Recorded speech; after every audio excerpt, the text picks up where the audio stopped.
This is the L2C. Are we on?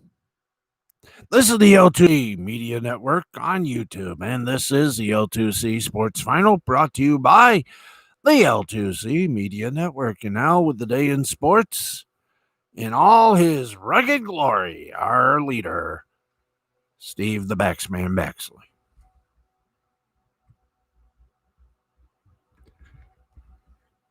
Microphone not included.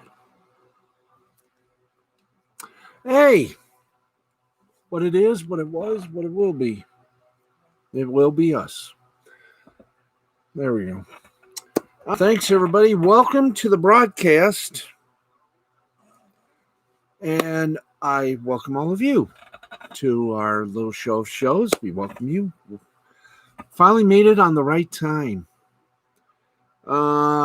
Today's monologue, simple. I feel good.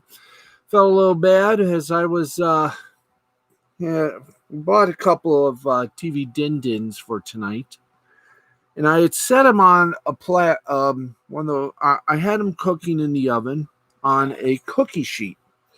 I placed cookie sheet on something I thought was nice and steady.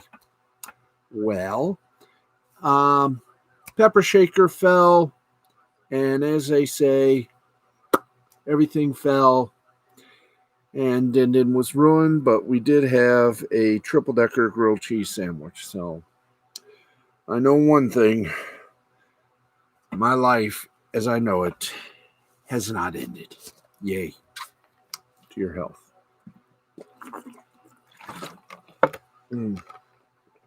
By the way,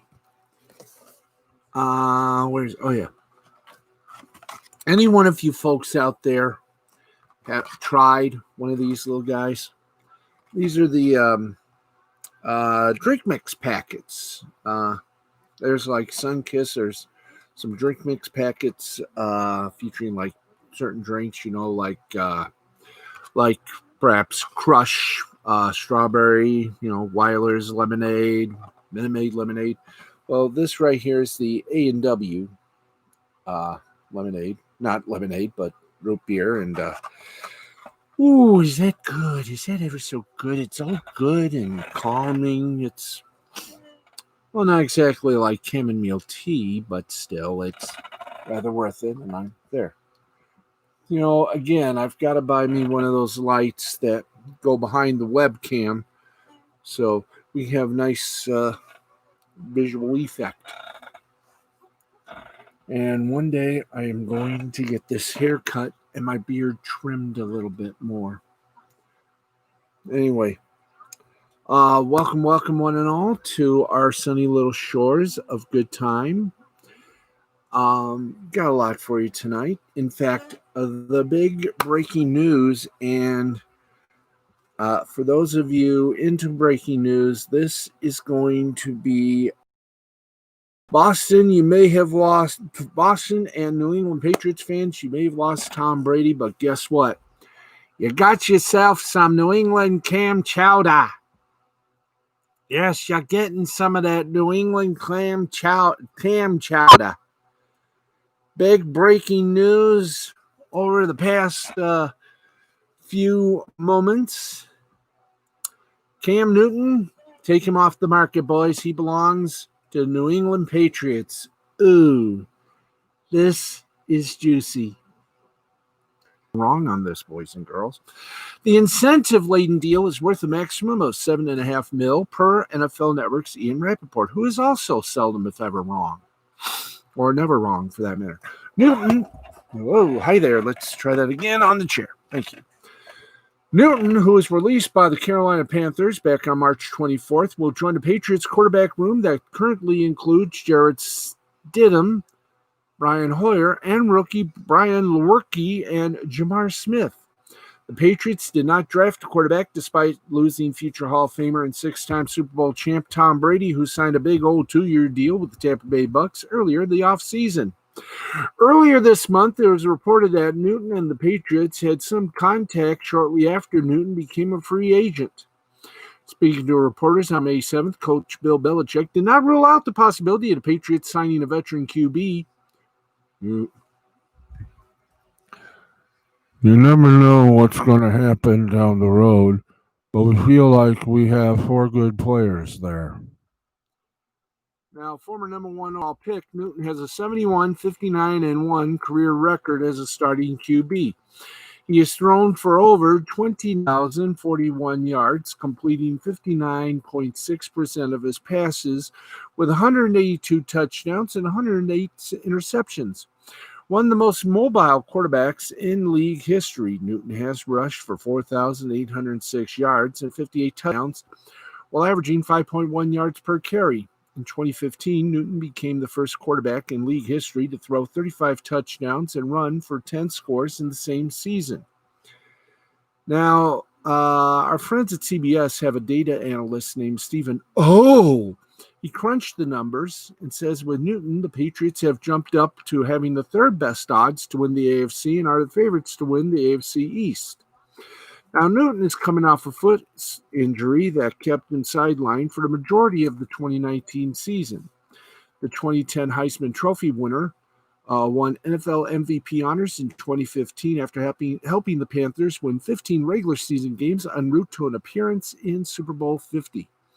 Over the past several months, 31-year-old Newton has regularly posted updates of his workout via social media. Newton's most recent workout video was posted on Saturday, a day before news broke of him agreeing to terms with gonna get some that clam chowder, New England clam chowder. Well, they should, because Cam Newton, he is going to help the Patriots big time. Congratulations. All good things must have their with every yin, for every yin there is a yang, and the yang penalized the NFL. The NFL penalized New England, although I would love to see a team penalize the NFL. So what happened, you might ask? The New England Patriots have received their penalties from the NFL after members of their television team were discovered recording from the Cincinnati Bengals press box during the Bengals' home game against Cleveland Browns last season. So, what happened? Well, the NFL said the Patriots will lose a third-round pick in the 2021 NFL Draft and pay a $1.1 million fine, and their crew has been banned. Has been banned, literally, from recording any games during the 2020 season, according to Adam Schefter. Actually, the words are, their crew is not allowed to record games during the 2020 season, according to ESPN's Adam Schefter and Mike Reese. The Patriots will not contest the NFL's penalties.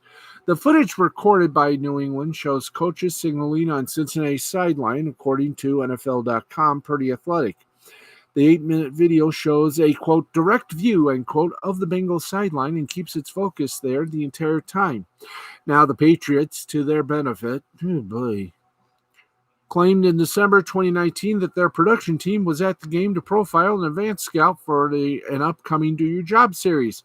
The statement also made clear that the video production team is independent of the team's football operations. While New England acknowledged that its production team was credentialed for the game, it said the failure to inform Cincinnati and the NFL of the taping plans was an unintended oversight. Patriots coach Bill Belichick, during a conference call with the media, denied having any involvement with the production team's recording of the game.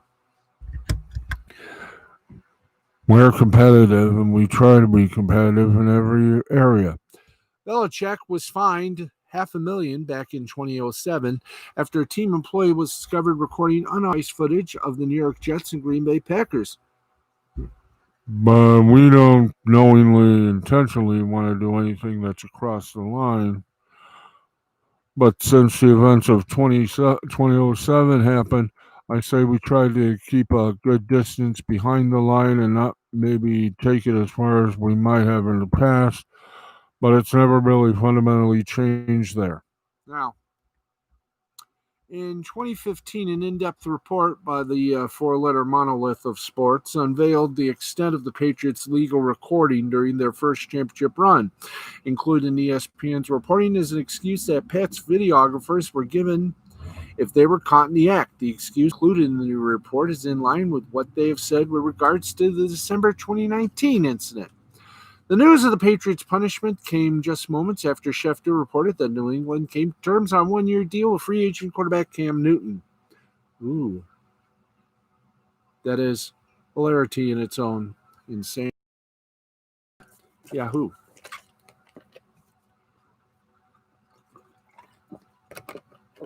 I know this torques most of you off, but one's got a drink. Ah, yes. Okay, kids, let's keep going with the news headlines, the newsicals.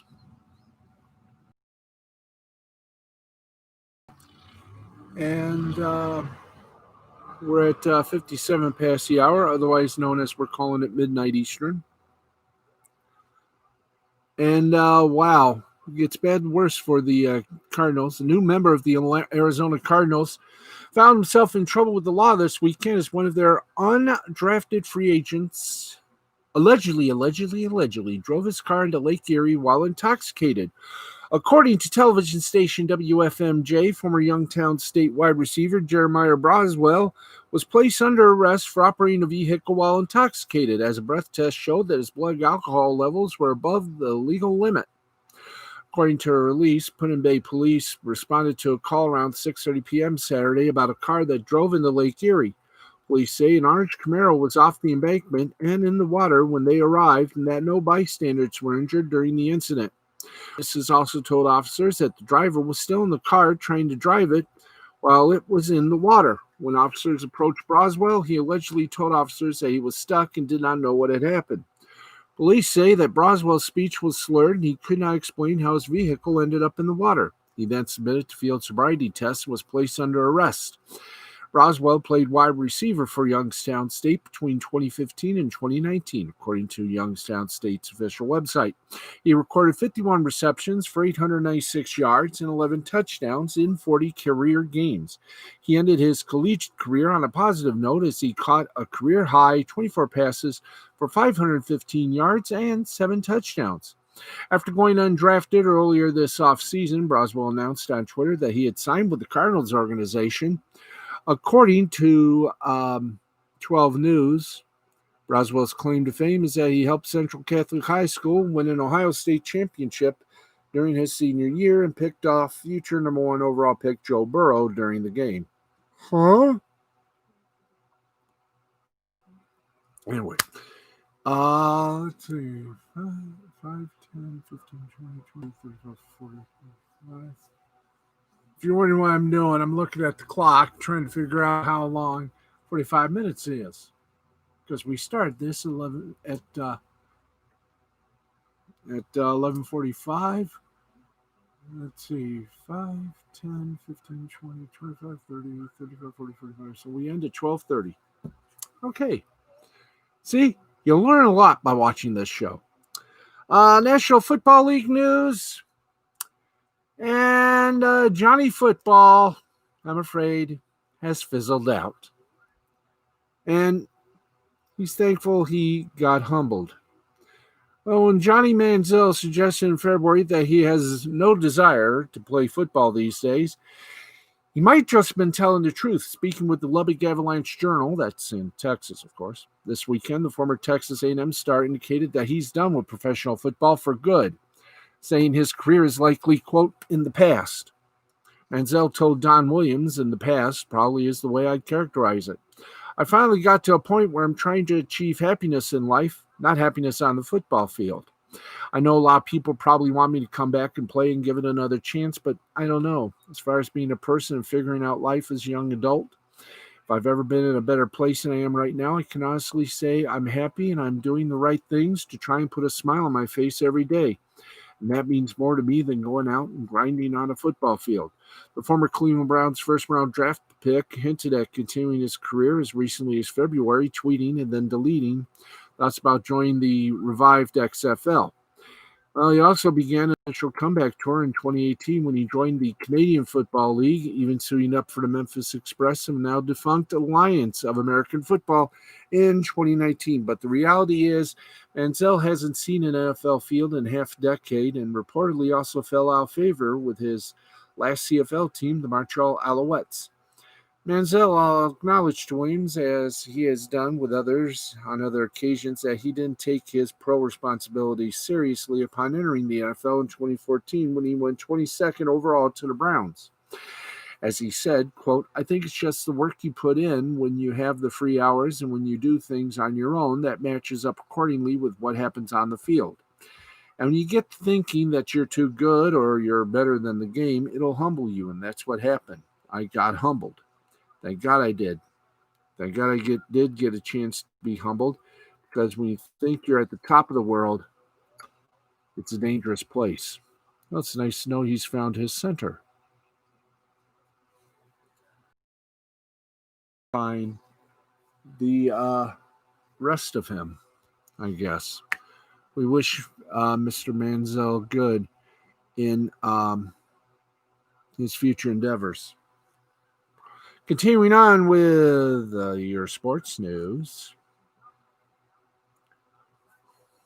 And trust me, we do got it.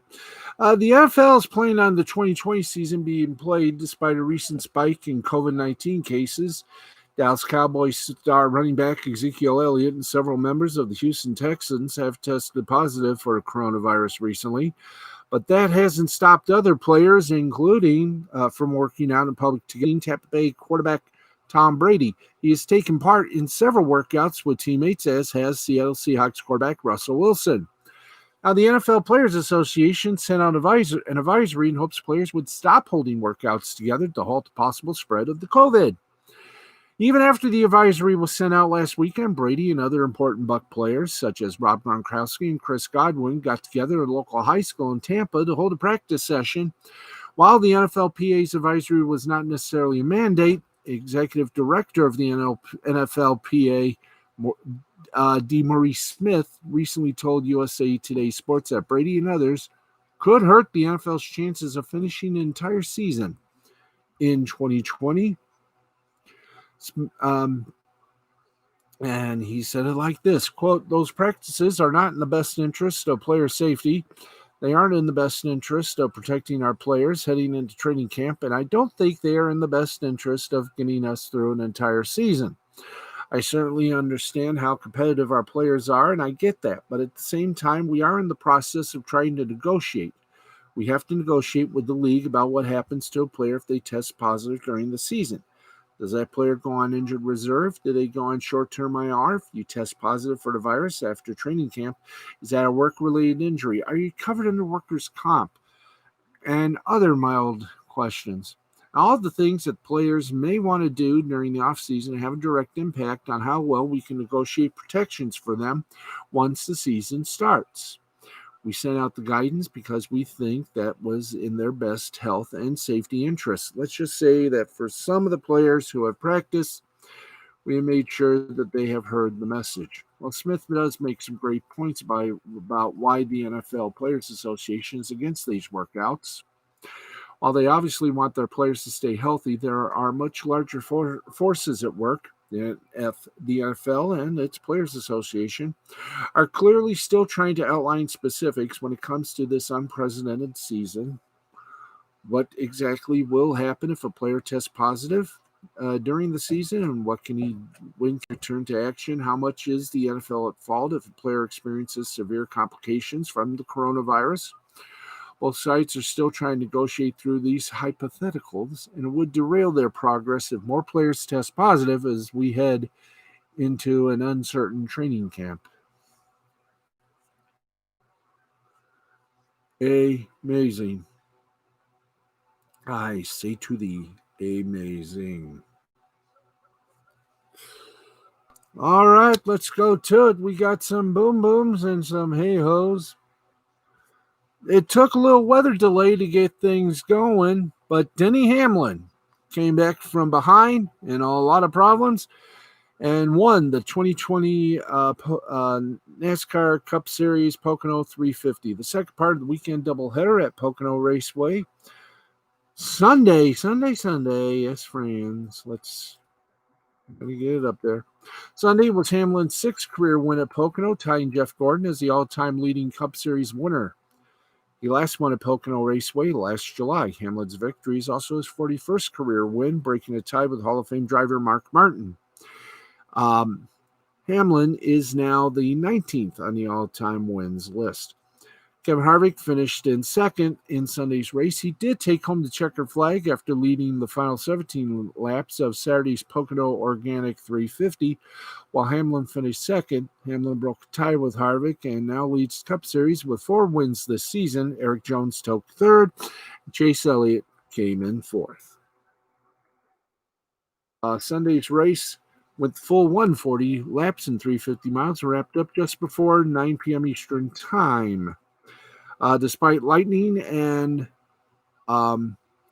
weather delays in Long Pond, PA, that delayed the green flag and also stopped the race for more than 50 minutes after just 6 laps have been completed.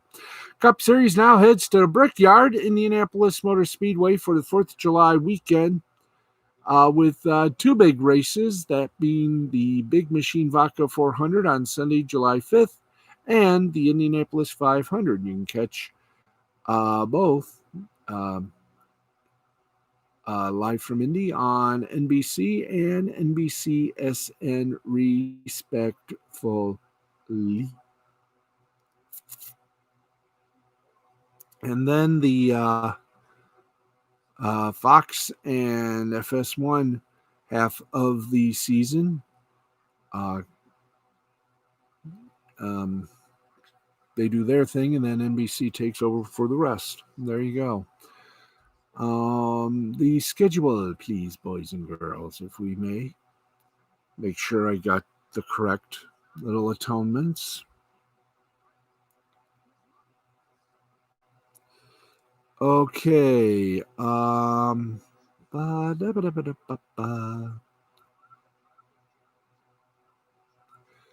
Now, okay. June 28th, the Pocono 350 on NBCSN. July 5th, it's the Big Machine Vodka 400 at the Brickyard, powered by Florida Georgia Line from Indy at 4 o'clock. July 12th, it's Quaker State 400 presented by Walmart from the Kentucky Motor Speedway on NBCSN. Then you got the All-Star Race from Bristol Motor Speedway, July 15th, and the All-Star Open, then the All-Star Race, both July 15th on FS1. The O'Reilly Auto Parts 500, Texas Motor Speedway, July 19th. By the way, going back to Indy, I do believe there is also the Indianapolis 500, if I'm not mistaken, on Saturday, if I'm not mistaken. Because I know they got the doubleheader in Indy, NBC do. Let's see. And NBC and MSN and NBCSN have the rest of the season intact. So Fox FS1's season finale will be at Bristol with the All-Star Open and the All-Star Race, respectively. That sounds weird, but this coronavirus has just trampled everybody's little mojo. Okay, so the 4th of July, you got the Indianapolis 500, then July 5th, Big Machine Vodka 400, NASCAR and Indy, Saturday and Sunday, respectful. Okay, gracias. All right. It's 10 minutes past 12 o'clock, and we're going to take a slight pause for the beneficial cause of why this show keeps going the way it is. As tonight, special Rekieta Law broadcast, unless they've cut it, special Ricada Law broadcast as Nick and his wife, Lady Rackets, are building a little something. Yes, they are. They're building a little something. Building one-up arcade boxes with Lady Rackets. And right now, I wish we can do this. I really do. Maybe you can hear a bit of it, but I doubt. Building one-up arcade boxes with Lady Rackets. And Nick is there streaming all the fun and misbehavings, or bloopers if you prefer. And that's on right now. It started streaming about 34 minutes ago. And it's all on Ricada Media here on YouTube. It's hilarious to the extent of fun. Just getting started. And what can we say?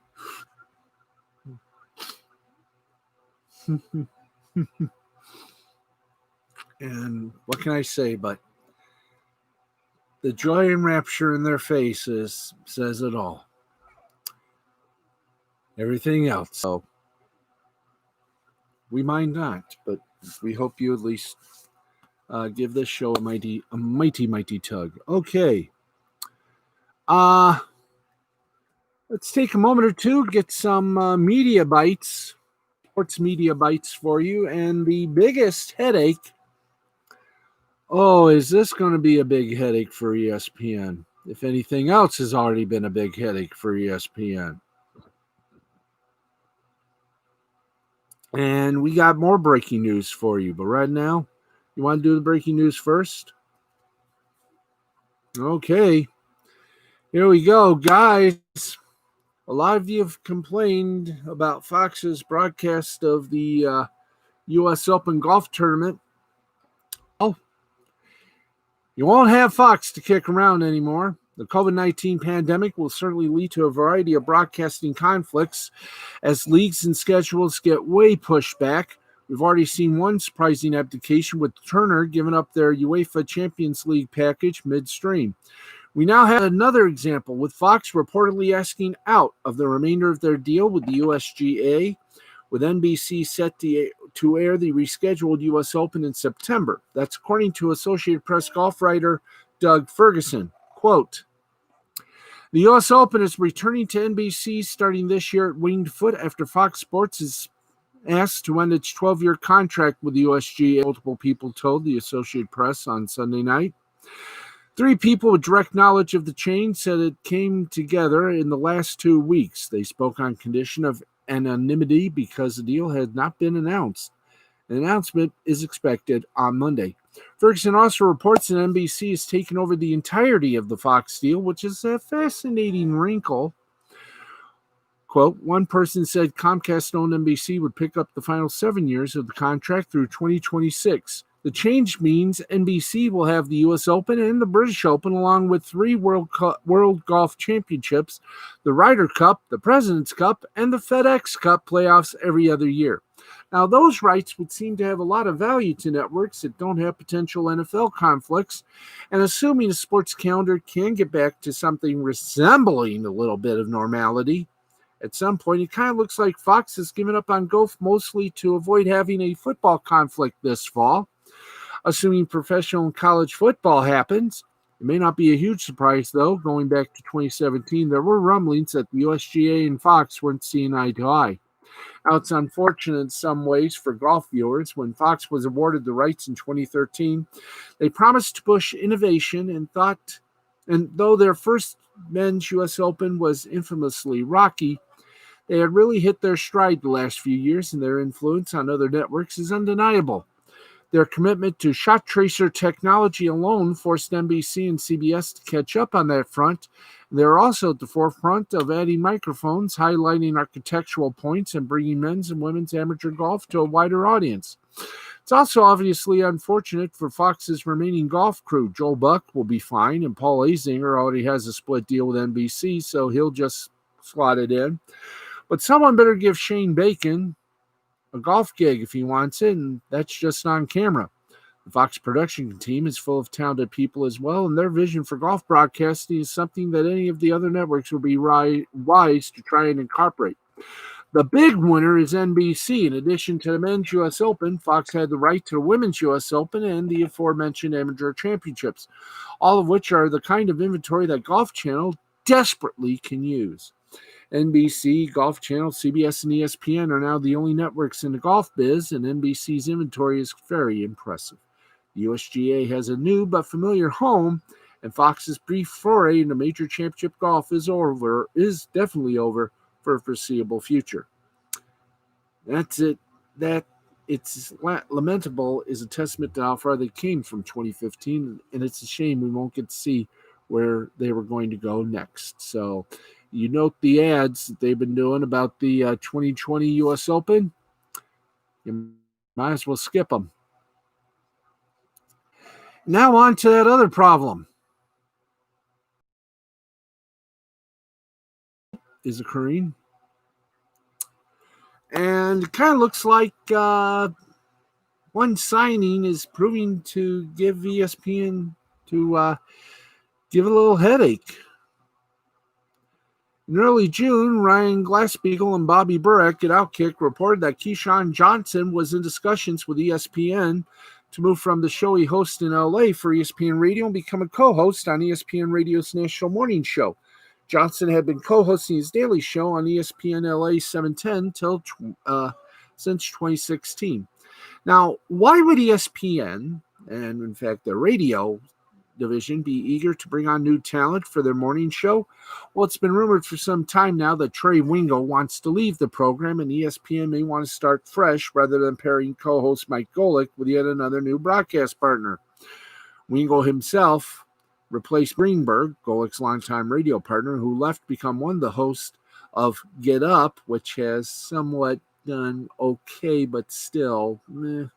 Both Wingo and Golick's deals with the show expired this year, and Golick has been one of the voices of ESPN's morning radio programming for around 20 years, so some new perspective may be in order. Andrew Marchand of the New York Post reported on Thursday that Johnson and ESPN have reached an agreement that would see Johnson take a spot in the morning program. As for whether or not he's replacing Mike Golick or third host Mike Golick Jr. would work alongside them remains to be seen. If the Golicks do leave alongside Wingo, it has been reported by Outkick that Jalen Rose and David Jacoby could be candidates to replace them and join Johnson on the revamped program. While Max Kellerman was said to be considered for a new show as well, Kellerman reportedly prefers to remain in his seat at First Take. Jalen and Jacoby, which has existed in many forms over the years for ESPN, is currently a TV show on ESPN in the 4 p.m. Eastern slot. No word on whether or not that would continue if they also took the morning radio duties.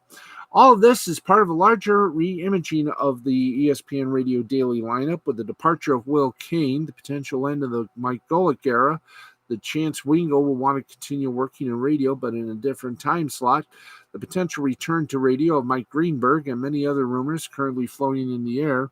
ESPN Radio is likely to have a very different sound by the time sports kicks back into gear later this year, next year, maybe a year after that. As I say, stay tuned for more on this story. Yes. Saudi Arabia has been in the news recently. And wow. The government of Saudi Arabia has invested heavily, and I mean heavily, in sports events recently, bringing big wrestling, golf, and boxing events there. One of the biggest steps to date comes in the soccer world, where the Saudi government's public investment fund, chaired by Crown Prince Mohammed bin Salman, is trying to buy an 80% stake in English club Newcastle United, currently in the Premier League. That takeover bid has drawn backlash for several reasons, including discussion of the role the Saudi government and bin Salman in particular reportedly played in the murder of Washington Post columnist Jamal Khashoggi. but one that appears to have struck a particular chord with money-focused league executives is the Saudi government's reported involvement in the L2C pirate TV service. That widely known pirate TV broadcasts every Premier League game live in Saudi Arabia, plus countless other events from other sports, but doesn't pay legitimate rights holder, Qatar-based BN Sports, which holds Premier League rights in the Middle East and Africa through 2021-2022. And the World Trade Organization ruled early this month that there is vast evidence that the government of Saudi Arabia has supported pirate broadcaster Beoutq, Beoutq, in using an encrypted channel to illegally air premium sports and Hollywood content across the Middle East and beyond. So there's a lot of pressure on the Saudi government to address this if they want their takeover of Newcastle United to go through. They did address it in a letter to the UK government this week, but as Rob Draper and James Sharp write in the Mail on Sunday, the Saudi government's claim, delivered by Minister of Commerce Dr. Majid bin Abdullah al-Qasabi, there is that they weren't aware of the policy because complaints weren't addressed to the right email account. Ooh. It's quite an amazing claim on several levels when the World Trade Organization of all bodies is not only ruling on pirated content, but ruling that the government has supported it. It's pretty far-fetched to see the Saudi Minister of Commerce claim no evidence of civil or criminal copyright violation at all has been provided to the Saudi authorities. And the WTO ruling is just the latest step here. Everyone from the Premier League to the NBA to BN Sports to the Qatari government has been complaining about this for years publicly. The "you didn't send it to the right email address" bit doesn't exactly work as an excuse. However, that doesn't mean that this deal will be stopped, and while the claims in this letter of no evidence have been provided are absurd and have reportedly, as per Draper and Sharp, annoyed sports executives from the Premier League to La Liga to the NBA, etc., the letter does actually say the Saudi government will shut down piracy. How effective that will be remains to be seen, but if they're on the front at least saying what the Premier League wants to hear, even if they're doing so years later, knowing when they need government approval for a team takeover, and even if they're claiming they're late to this thanks to an email mix-up. You can do better. You can do better than that excuse. Come on. Please do better. My God. Okay. We go from that to our big little enchilada, and that is, of course, wait for it, time for the scoreboard. That's right. It's time for a scoreboard. By Kiba.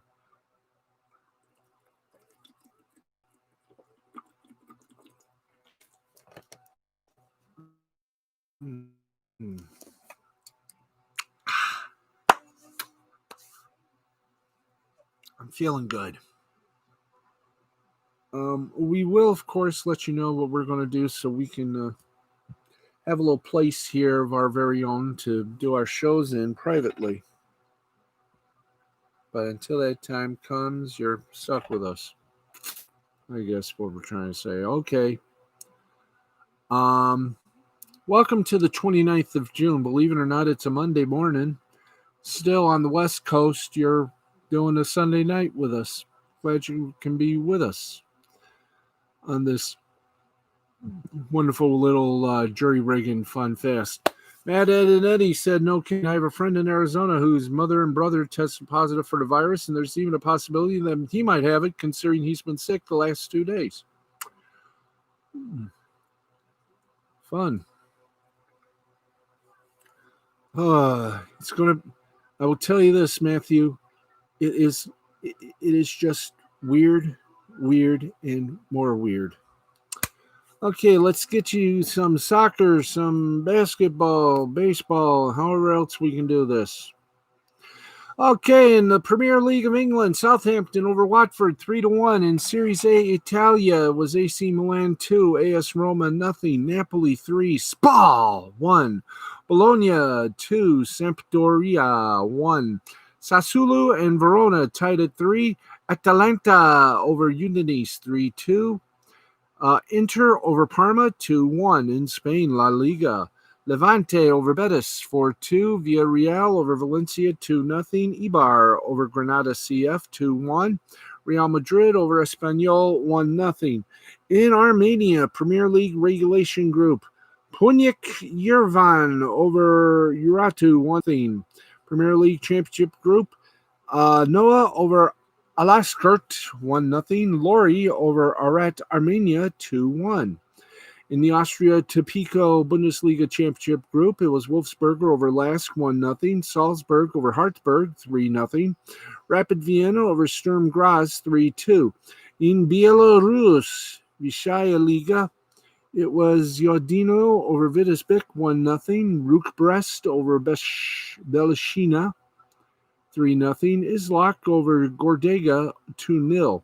Czech Republic Liga Championship Group, it was Plzeň over Sparta Prague 2-1, Slava Prague over Jablonec 4-0. In Czech Republic Liga Regulation Group, Opava and Pribom tied at 0, Sigma Olomouc over Karvina 3-1, Teplice over Ziln 4-1.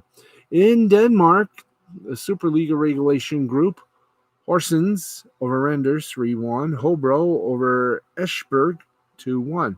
Superliga Championship Group, Brøndby over Nordsjælland 2-0. Midtjylland over Copenhagen 2-1. In the Faroe Islands Premier League, IF Fuglafjørður over Trevoli 1-0. Tórshavn over Skálafjørður 3-1. Klaksvik over Vikingur 2-1. NSI Runvik over AB Agder 3-2. In the German Bundesliga,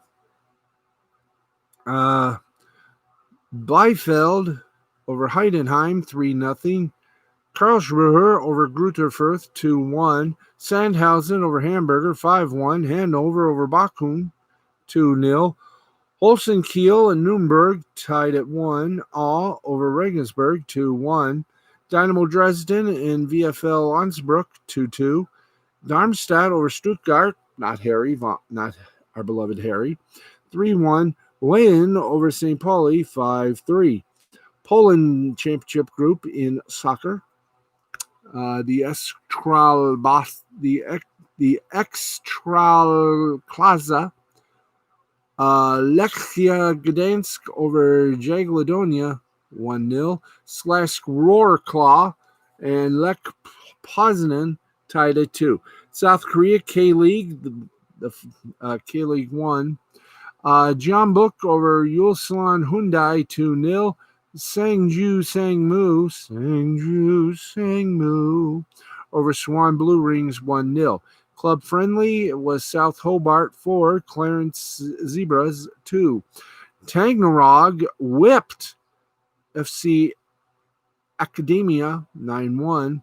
Bohemians 1905 over Bezhnov 4-1. Zmaya Truda over Boxklit over Balashikaha 4-3. Saratov and Ekran Togliti goose egg tie. Chayaka and Yurzoi 1-1 tie. Velez Moscow 3, Rodina Moscow 1. In German basketball, in the German BBL playoffs, Alba Berlin over Ludwigsburg by 1, 75-74. Spain ACB playoffs, it was Barcelona in a mild upset by 14, 98-84 over San Pablo Burgos. And Baskonia over Valencia 75-73. In Turkmenistan, the NBLT Talep over Dragonoy 81-66. And CSK over Binagar 74-66. Japanese baseball, the Nippon Professional Baseball League, Nippon Ham Fighters over the Rakuten Golden Eagles 6-4, 6-8-1 Ham Fighters, 4-8-1 Eagles. Ishibashi for the Gold Eagles loses. He's 0-2. Saguri for Nippon got his first win. He's 1-0. The Seibu Lions over the Fukuoka Silver Hawks 4-3, 4-10-0 Lions, 3-4-0 Hawks. Masuda for the Lions gets his first win. He's 1-0. Izumi gets the loss for the Silverhawks. He's 0-1. The Omuri Giants body slammed the Occult Swallows 12-0. 12-13-1 for the Giants, 0-5-1 for the Swallows. Yamada for the Giants, Yamada for the Swallows got a second loss without a win.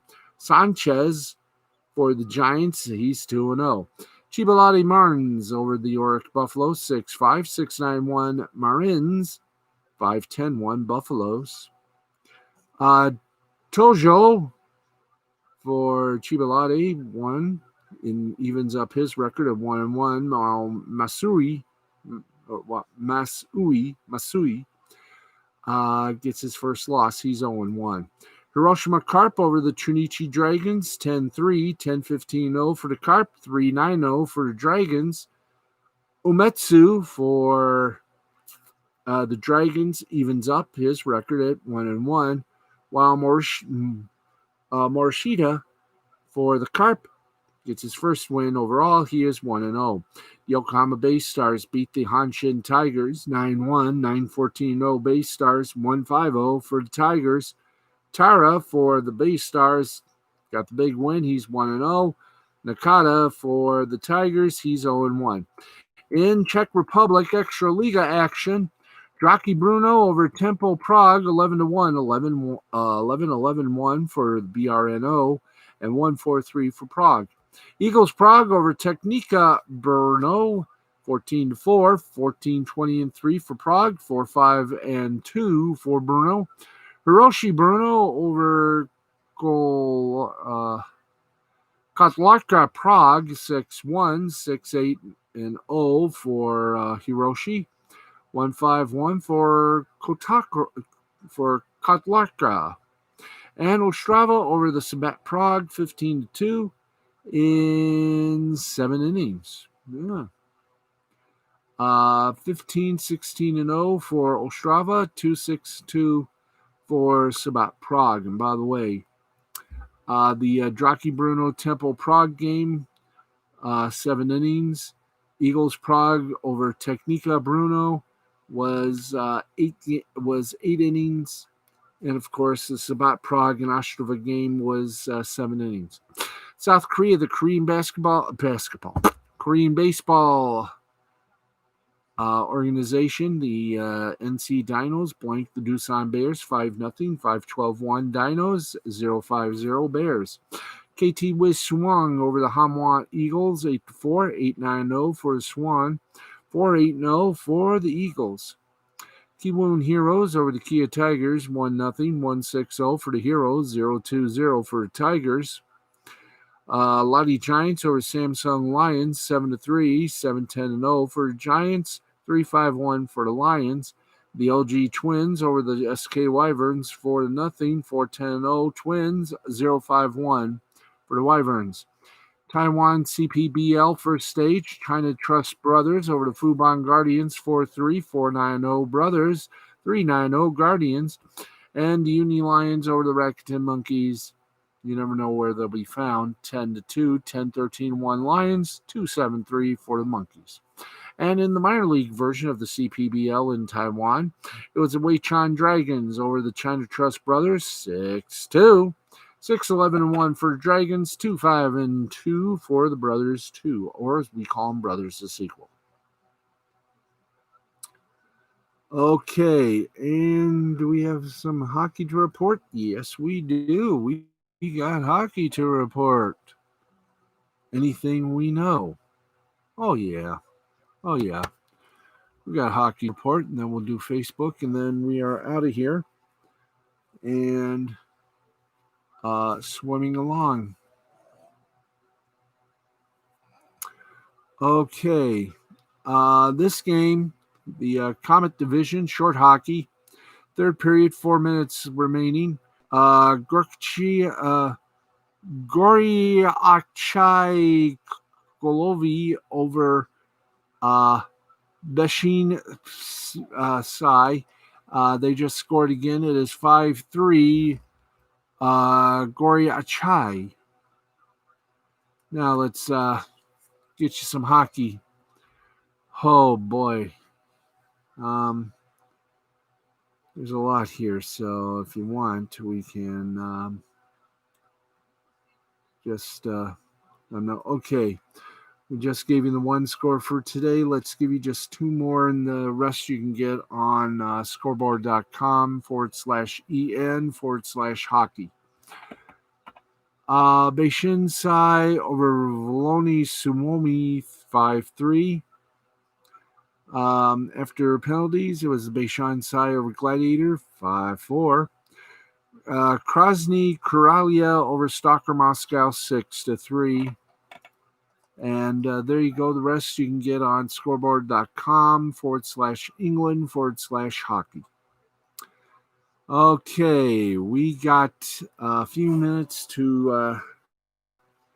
Well, I'm going to do it simple. I'm going to do it fast. Hello to my friends on Facebook, on Instagram, and greetings, fellow stargazers on Twitter.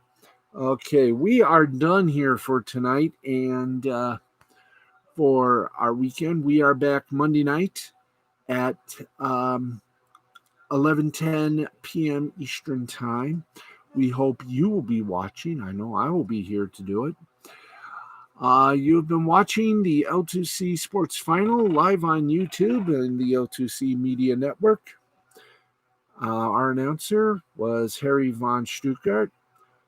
The L2C Sports Final is produced and created by yours truly, Steve the Baxman Baxley, and is produced at the Tom O'Neill Studios in Jackson, Michigan at the Fred McLeod Sports Desk, and has been a presentation of Mystifying Creativity Productions in association with the L2C Media Network and L2C Sports. And for all of us here at L2C Sports and the L2C Sports Final, I am Steve the Baxman Baxley. Thank you all very much for tuning in. We're going to try better to promote the show and promote where you can see us and enjoy. We enjoy your company as always. Thank you, folks, for tuning in. And until then, may all your teams, may your favorite teams always be winners. Good night, America, wherever and whomever you may be. We'll talk to you tomorrow night right here on YouTube.